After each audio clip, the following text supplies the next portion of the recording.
In the towns and in the villages we heard the stories of Naale Baa.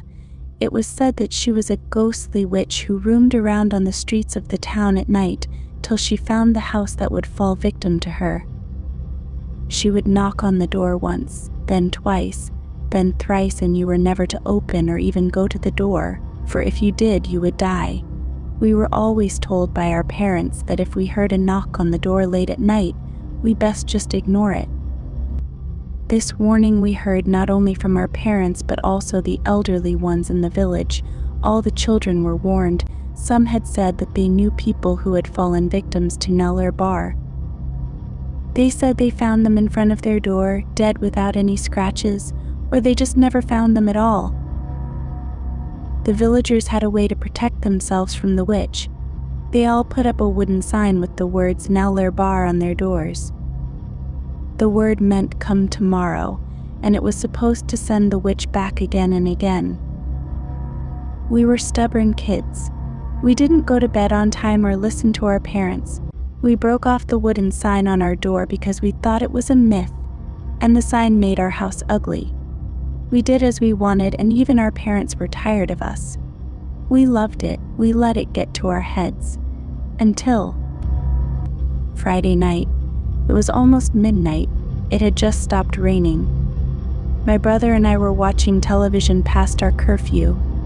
The volume of the TV set was loud, but we heard a knock on the door. We turned off the TV and looked at each other. Who could that be?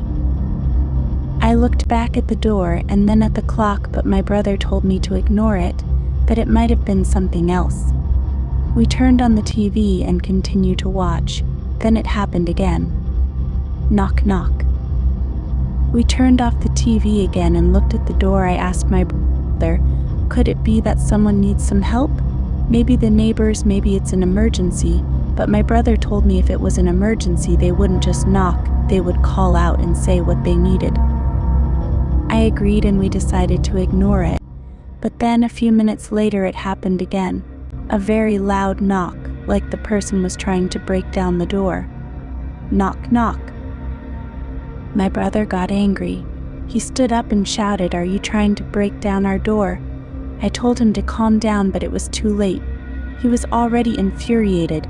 He walked to the door and held the handle about to turn it when I suddenly remembered the story of Naale Baa. I reminded him, but he looked at me like I said something ridiculous. He was going to give whoever was at the door a piece of his mind, and I couldn't stop him. I begged him not to open the door, but he didn't respond. I called for our parents, wondering why they had not come down yet, but there was no response. As I watched him turn the doorknob, I slowly stepped backward, and with every step I took, my heart thumped faster. I just knew it. I just knew that when he opened that door, something terrible would happen. And it did. He opened the door and all the lights went off. There was a woman in black standing at the door. Her eyes glowed and her skin was dried up. I saw my brother stand frozen, and then her glowing eyes looked at me. It was like my soul was being seized. I don't know what happened next, but I remember waking up during the day surrounded by a crowd of people. That night was the last time I saw my brother. It was the last time anyone saw my brother.